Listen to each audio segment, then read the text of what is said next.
All right, guys, review the age of absolutism, moving into that 1450 to 1750 and a little beyond.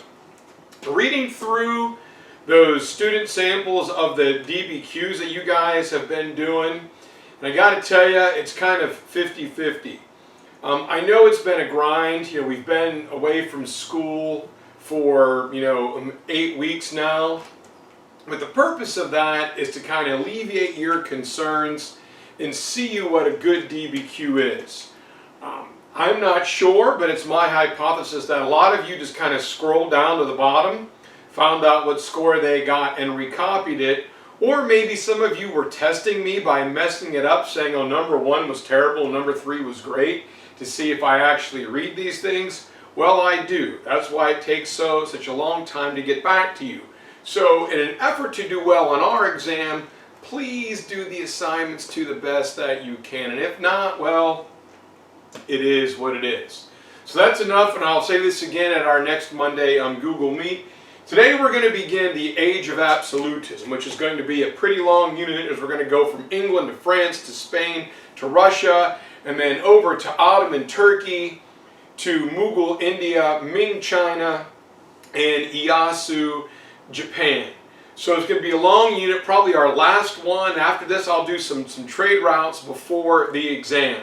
So it's kind of a fun unit, and what we started with yesterday was the transatlantic economy in Spain and France and England going over and carving empires in the New World. While the money coming from the New World is going to allow changes to happen in especially Europe, changes to technology and power that's going to allow a growth of absolutism to take place in Europe.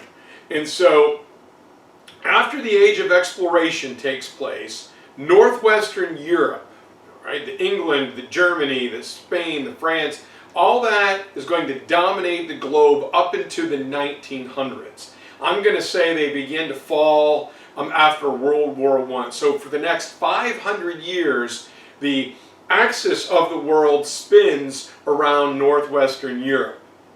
And it's all due to changes in military technology.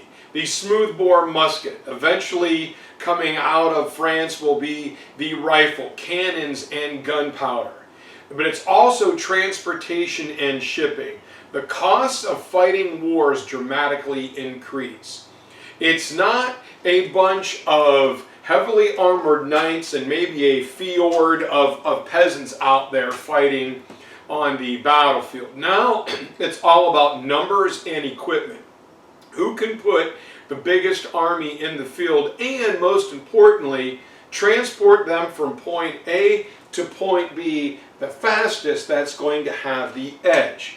The French and Indian War is a precursor. We're not just fighting in Europe anymore or in the seas around Europe. We are now fighting in different continents and faraway lands. So who can get their troops from A to B the fastest has a chance to win. And so as these monarchs, especially in England and France and Spain, begin to establish their colonies, this gives them a direct access to money.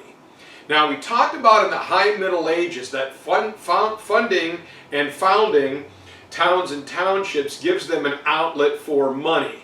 Well, we need our coffers to be full. We need money that we can access in our wallet that nobody else can take from us. And so the colonies are going to do this. So separate monarchies that are able to secure a treasury, a solid financial base, are going to be able to achieve absolutism. They're not going to need to depend upon nobles. They're not going to need to depend upon a legislature like the parliament. They can do whatever they want because they've got the money to back it up. And so we're going to start, probably should start in Spain, but we're going to start in merry old England here, in what was the Tutor. Whoops, that should be a D, not a T. Sorry about that one. Where we have Henry VIII, famous King Henry VIII, was a dominant kind of larger-than-life ruler. But what Henry did with his noble buddies is he worked with Parliament. He was a good politician who knew how to work with them. So when Henry needed an increase in taxes, it had to be voted on in Parliament. Nearly always his buddies voted to implement them. They were kind of firm, and they were tough taxes, but they voted to go along with the king. Parliament literally enjoyed being part of the process. It's like if you tell somebody to do something or you ask them to do it. If you tell somebody, they might do it, but their whole heart's not into it. If you ask them, hey, can you help me out, you'll probably get a better result. The exact same thing is what's going to start the American Revolution. Just give the colonies representation and you should be fine. Well, Henry dies, and his daughter, Queen Elizabeth, is going to take over. All right, now she was tough, good Queen Bess. She enjoyed the same, here she is here. It's a very uncomfortable looking outfit, but hey, rock it if you can, Liz. She enjoyed the same arrangement with Parliament. But since she never had an heir, her death is about to bring problems for England. Going through the genealogy, the closest direct relative with royal blood in them is in Scotland. And that brings up King James of Scotland is now going to be King James I of England. Probably the most disliked dynasty in British history. What I find is funny that Princess Diana is a Stuart, so when William becomes king, the Stuarts are going to be back. Kind of funny. Well, in 1603, James I of Scotland gets to leave Scotland, and now he gets to go to London town to be the king of all England. And he's super pumped. Woo! I'm going to London. It's going to be awesome. All right, all right. Wembley Stadium, the Beatles, Manchester United, West Ham, all that stuff, Arsenal. And then he gets there, and he's very disappointed. He finds that he inherits a large royal debt from Henry and Elizabeth, and a nation that is deeply religiously divided. If you remember the Reformation, Henry VIII just separated from the Catholic Church and created the Anglican Church. There are some people in England who still want to be Catholics. There are a lot of Anglicans, it's pretty much the same thing.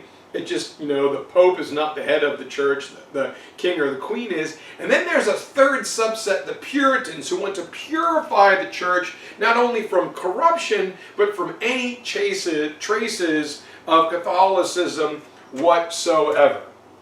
So James comes down, and he's given the rule book, the English Bill of Rights and the Magna Carta, and he's like, okay, blah, blah, blah. Oh, wait a minute. We haven't got to the English Bill of Rights yet. That's where we're going.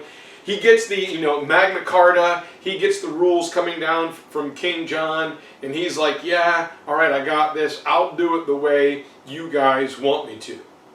But as he begins to study English law, I got way, way, way far ahead of myself with the English Bill of Rights here. That's foreshadowing.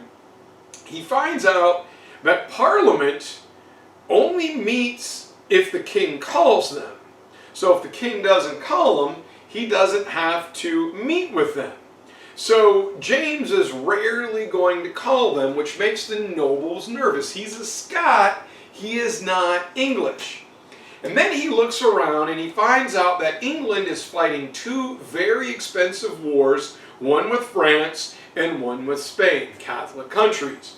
Well, the best way to get peace is to have one of your children marry the children of one of your opponents. So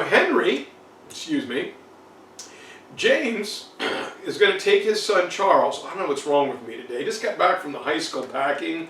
I'm a little discombobulated closing down my classroom. I'm just going to try and focus here. All right. Or whatever we do in High School Musical. So anyhow, James takes his young son Charles, and we're going to talk about four kings. James I, his son Charles I, and then Charles I is going to have two grandsons, Charles II and James II. So it's James, Charles, James. Grandpa, dad, and two grandsons or sons. So James takes his young son Charles down to Spain.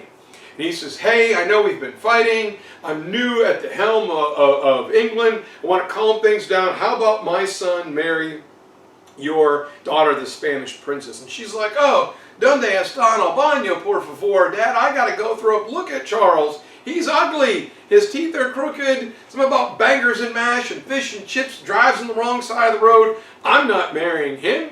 So the king says, sorry, no deal. James is like, oh, all right. What the fish and chips am I going to do now? So on the way back to England, they stop by France. And they're like, hey, I know we've been at war. There's some English-French tension. You know, we have English muffins. You've got croissants. I get it. But, you know, we need to stop these expensive wars. I would like to offer my son Charles' hand, you know, to cement an alliance with your daughter, the French princess. She's like, ooh la la. I cannot marry him, Dad. Look at him. He is ugly and he's English. He eats muffins, not croissants. Oh, crepe, I will leave here. And so she runs away with the musketeers, Athos, Porthos, Aramis. We even throw in D'Artagnan. And, you know, James is like, oh, God, whatever. What am I going to do with my son? Then he gets a telegram from the Spanish. ¿Qué pasa, man? What are you doing? All right?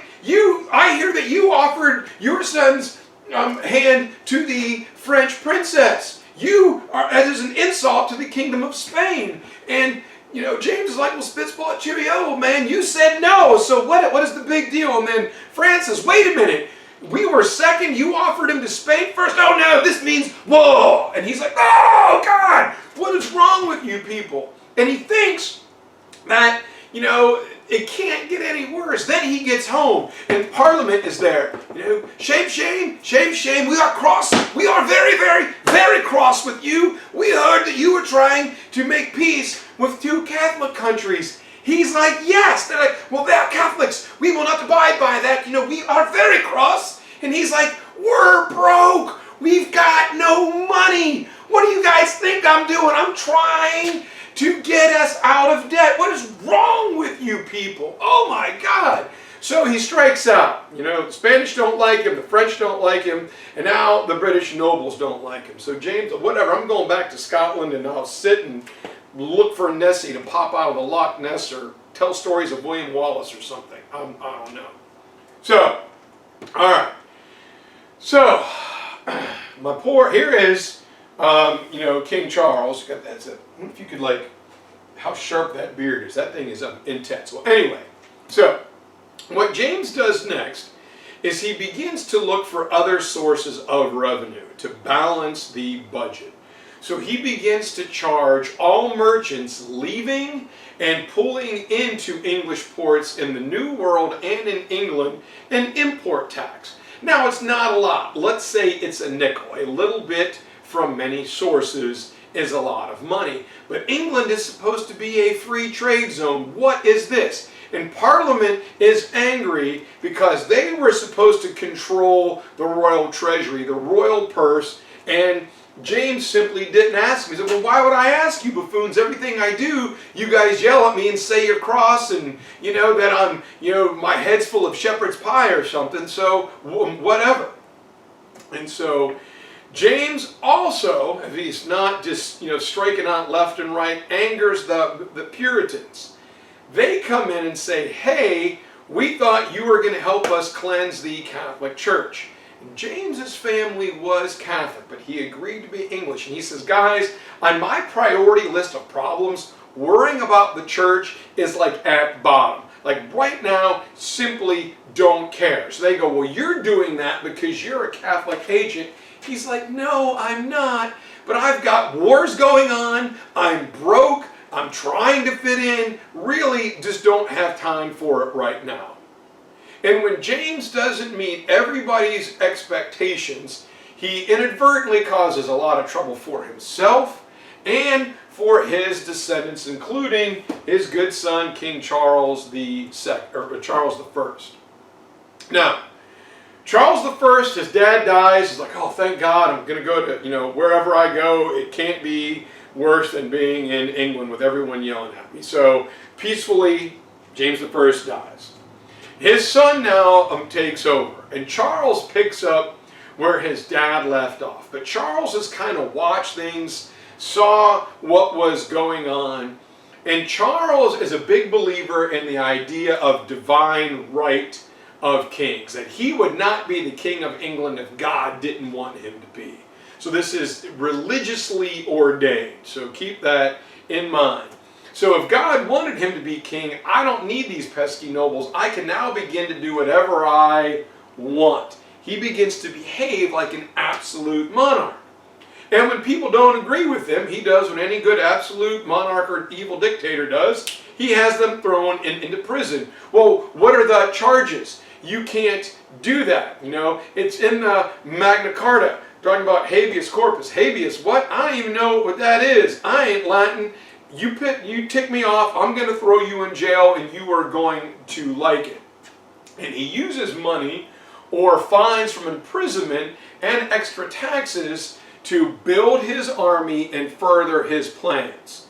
Problem is, Charles was the worst budgeter of all time. Whatever money he gets, he quickly blows through it and he squanders it. So knowing he needs more money, he's got to do the worst thing possible, and that is call Parliament into session. So he does, and guys hadn't been to London in many years, you know, and their wives are like, we want, you know, new linen, and we want Earl Grey from Twinings, and bring home some nice, you know, Paddington Bears for the kids, and some double-decker bus matchbox cars. Bring our stuff home. So the guys go to London. The members of Parliament get together and they say, look, the king has got to agree to some of our terms. So they draw up what is known as the Petition of Right. And what the Petition of Right says, it's grievances against the king. You cannot raise taxes or throw us into prison without Parliament's consent. Now, what you do to the average Joe, don't really care, but you are not going to throw us into prison without our consent. So, Charles is now kind of stuck. He's like, ooh, boy, what can I do? What can I do? What can I do? So he says, fine, I will agree to them. Then you guys are dismissed, go home. Well, wait a minute, we just got here. We haven't been here in a decade. We have more business to discuss. I signed your document, shoo, spit spot, you know, cheerio, you know, go on, you know, just whatever, just please leave me alone. Remember to drive on the left, not on the right. All right, this isn't America, go. And they're angry. They get home, I'm trying to make too many jokes here. They didn't get the Twinings Earl Grey for their wives. They didn't get Paddington Bears and Matchbox double-decker buses for their children. They didn't even get to go to platform 9 3/4 and take a picture, so their families are mad at them. And for the next 11 years, Charles doesn't call them again. He gets an advisor, not only a main advisor, but a chief financial officer named Thomas Wentworth. And Wentworth says, look, I'm going to give you a strict budget. I'm going to give you an allowance, so to speak. Stick to it. It's a very strict fiscal policy, but if you do it, you can break the power of the nobles and become an absolute monarch. Now, many years ago, had a young student at Chapel Hill who says that he was a descendant of this Thomas Wentworth, that owners of of Wentworth and Sloan Jewelry in like U Mall are related to this guy. At least that's what Sam told me. So we have a little local connection here. So for 11 years, Charles does exactly what Thomas tells him. Then all of a sudden, he goes up into his ancestral homeland and he picks a fight over religion. You know, a lot of the Presbyterians up in Scotland, and he loses. The Scots are a very tough opponent, and he needs money to quell a rebellion to send more soldiers up there. And he doesn't have any money. And Wentworth was like, no, what did you do that for? We were so close, and you just blew it. So Charles is forced to call Parliament. And Parliament tells him, okay, look at this. Now you are in trouble. This is called the Long Parliament, as when they come in, they say we are not going to be dismissed until we give our consent. And we're not going to give you any money until you agree to these terms. Because he lost, he's got to listen to their demands. And Parliament is angry. When the king kind of pushes back, they grab some of his leading ministers and they execute them. So we will not go home till we get our Twinings tea, we see a soccer match at Wembley Stadium, and I get to go to platform 9 and 3/4. Well, Charles is like, whoa, I'm a divine right monarch. You can't do this to me. Here I go. So he leads his troops into Parliament, which will start what is known as the English Civil War. He leads military troops into Parliament. The ringleaders escape, very similar to like Sam Adams and the guys escaping, like, Lexington when the militia was after them at the Battle of Lexington and Concord. And this will kick off the English Civil War, which will last from 1642 to 1649.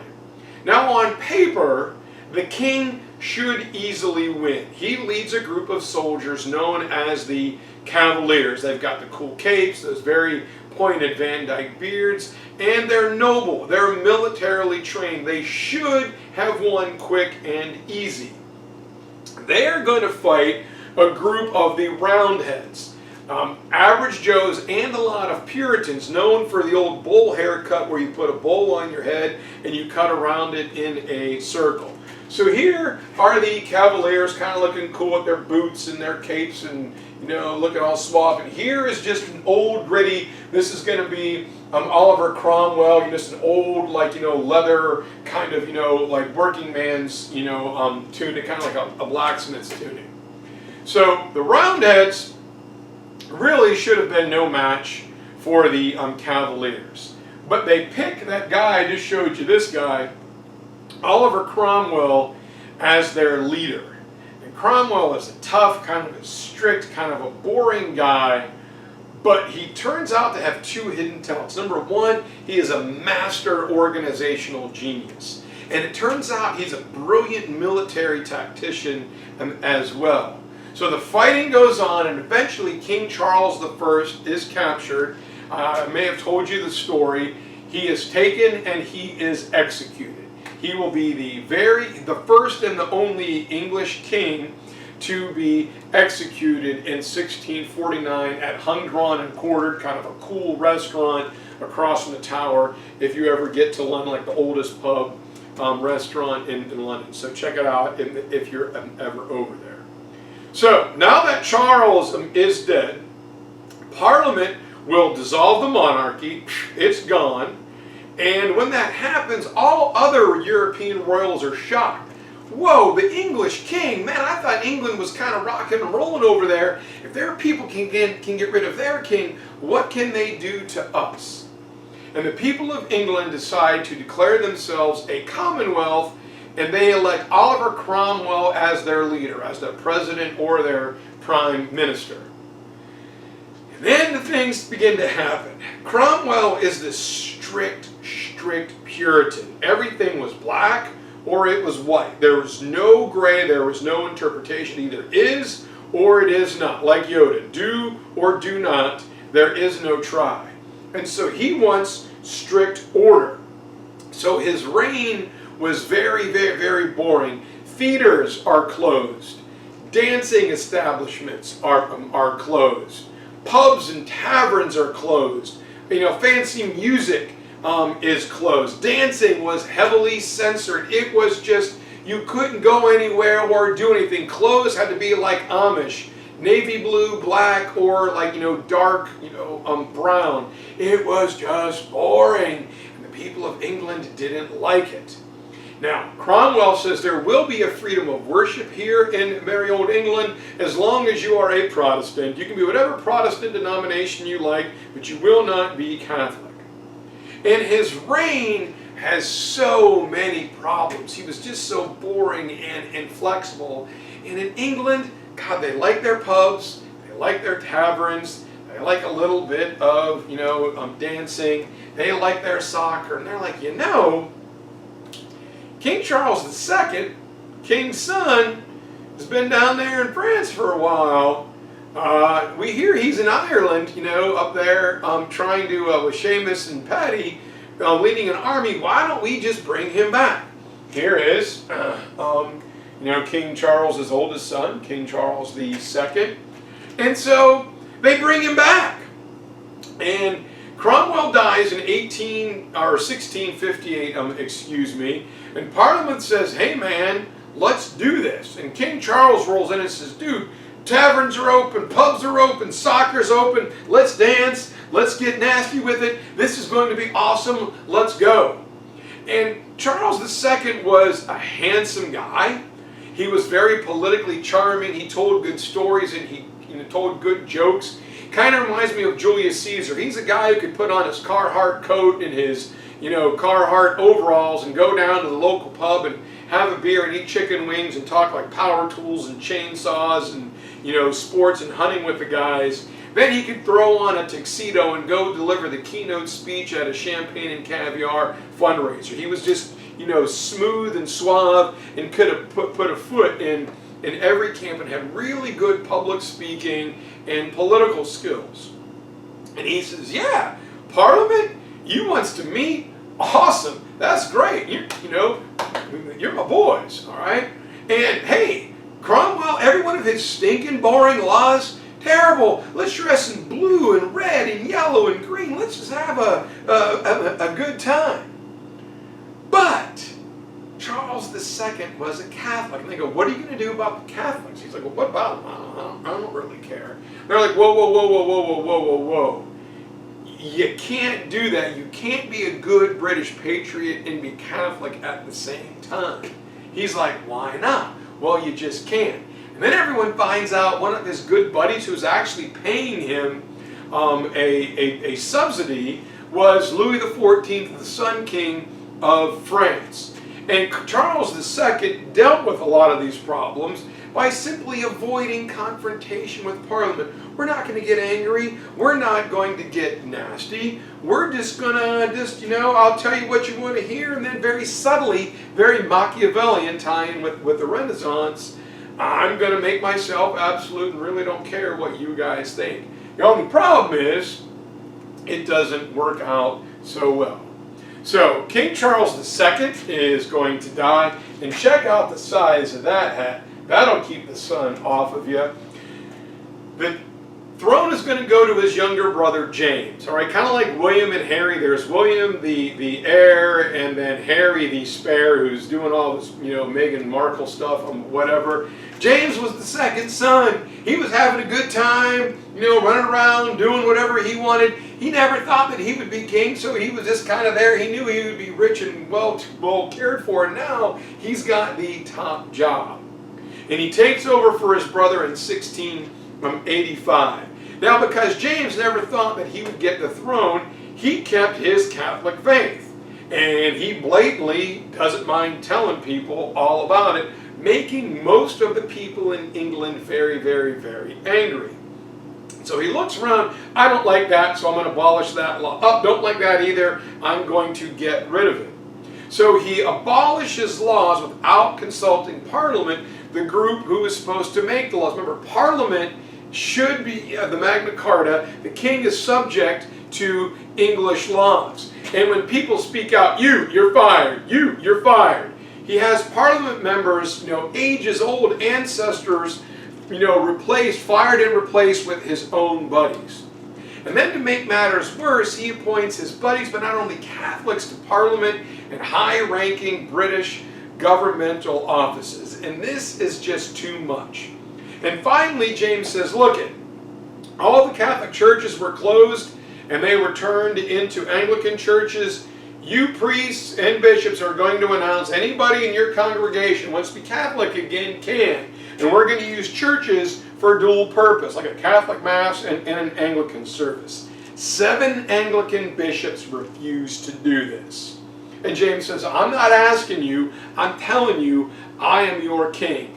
And one of the things you can't do is mess with somebody's religion. James oversteps his bounds when he imprisons these 7 Anglican bishops. It's then that people realize that James very subtly, kind of like Professor Moriarty in Sherlock Holmes, the only guy able to see the incremental plan laid out by Moriarty is Sherlock. They realize what he is trying to do. The attack on the church was just too much for the nobles to handle.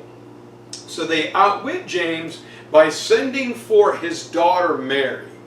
Now, James's daughter Mary was a Protestant, and she married a Protestant guy in the Netherlands, William of Orange, not too far away from the southeastern coast of England. So in 1688, Mary, James's daughter, direct heir to the throne, and her husband, William of Orange, are invited to come over in what is known as the Glorious Revolution.